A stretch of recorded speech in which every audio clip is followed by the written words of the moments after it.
Bien, d'abord, évidemment, c'est un très grand honneur et aussi une joie aujourd'hui de pouvoir vous présenter le travail qui a permis de rassembler des contributions d'architectes du monde entier.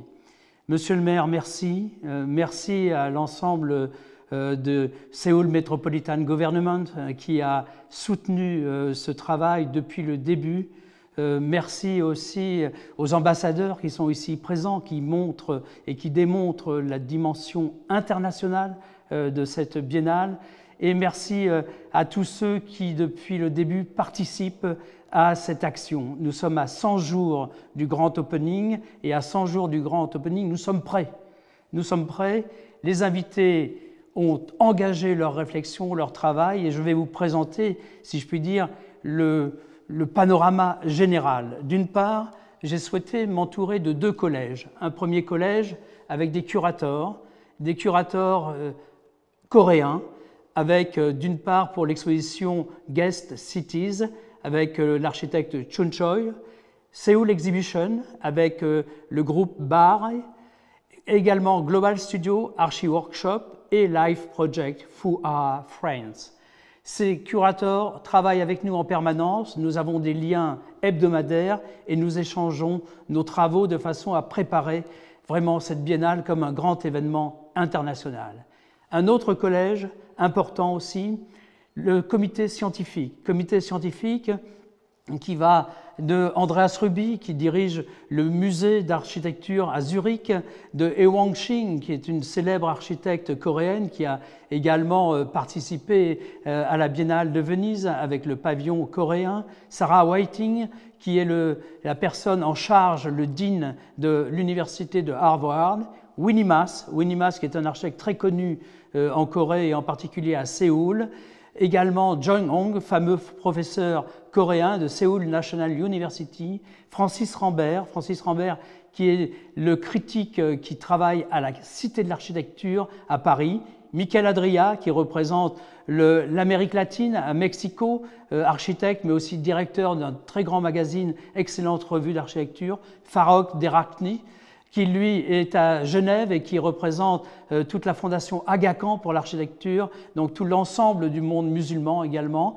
Yoon Lee, professeur à Ewha, comme vous le savez, Ewha est cher à mon cœur puisque Ewha c'est l'université sur laquelle nous avons travaillé et construit il y a quelques années à Séoul, et Barry Bergdoll qui enseigne l'histoire de l'architecture à Columbia University et qui était aussi le curateur du musée d'art moderne de New York pour l'architecture. Donc, des personnes engagées, des personnages, des personnalités qui seront à Séoul le 16 septembre pour ouvrir et accueillir les visiteurs du monde entier qui viendront au rendez-vous de cette biennale. Cette biennale, on l'a imaginée au début sur le thème de Crossroad, c'est-à-dire l'idée de croiser des territoires, de croiser des talents, de croiser des cultures.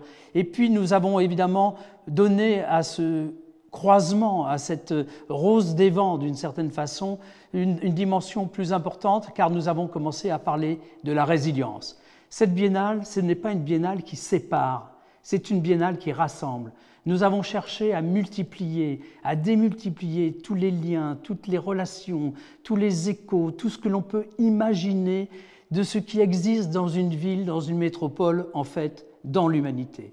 Et nous avons identifié des thèmes comme dessus-dessous, comme l'héritage et la modernité, comme l'artisanat et le digital, comme la nature mais aussi l'artificiel, le SEF, c'est-à-dire la sécurité et le risque, mais aussi évidemment l'architecture et l'infrastructure. Des domaines qui sont indissociables, qui sont complémentaires, je dirais même qui ne peuvent pas se séparer et qui doivent au contraire vivre ensemble et nous faire vivre surtout ensemble.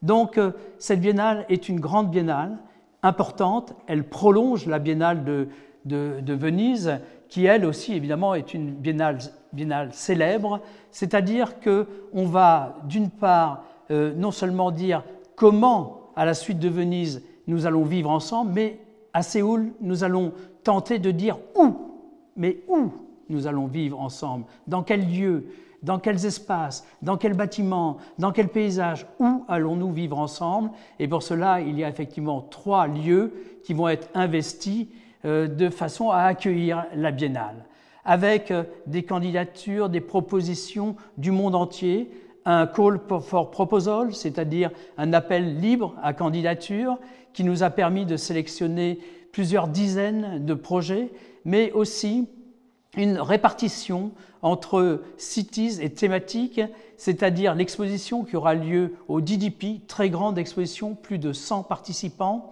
Également Global Studio que j'ai souhaité intégrer également dans le DDP. Global Studio, c'est l'apport des universités.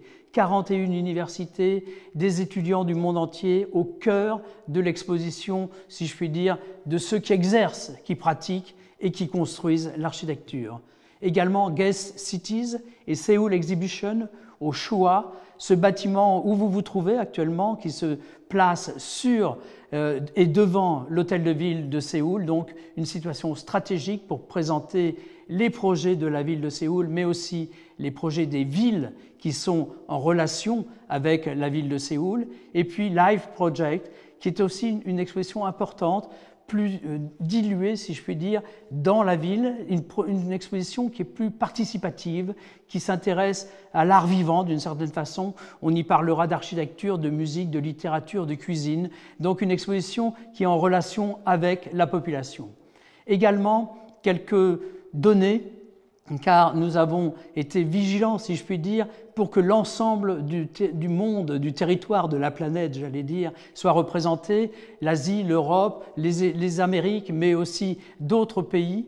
Donc une répartition assez équilibrée qui présente effectivement des contributions tout à fait diverses, mais qui donne une dimension vraiment planétaire à la présentation et à l'exposition. Également beaucoup de jeunes. 60% presque de jeunes architectes. On dit qu'on est jeunes architectes jusqu'à 40 ans, donc beaucoup d'architectes qui viennent là aussi présenter leurs premiers travaux ou des travaux sur lesquels ils sont en train de construire. Également des invitations de façon à ce que l'on ait là aussi un équilibre entre un appel à candidature, un appel à projet finalement, et puis des invitations plus particulières pour compléter cet appel à projet. Donc une participation importante, plus de 200 projets vont être présentés, avec là aussi une recherche d'un équilibre entre les architectes célèbres, ceux qui ont été honorés par des prix venant du monde entier, mais aussi des architectes qui sont plus débutants ou plus en phase de mettre en place leur travail personnel et de présenter leur œuvre. Des villes, beaucoup de villes, car je le rappelle, la Biennale de Séoul n'est pas seulement une biennale d'architecture, c'est aussi une biennale d'urbanisme. Et l'urbanisme, encore une fois, c'est l'interaction entre le paysage, entre l'architecture, entre l'espace public, entre nos bâtiments, là où nous vivons, là où nous travaillons. Donc cette biennale est une biennale qui parle à tous. Et nous voulons créer une plateforme pour le plus large public possible, en particulier, évidemment, dans le bâtiment emblématique et magnifique de Zaha Hadid, que nous avons souhaité investir complètement.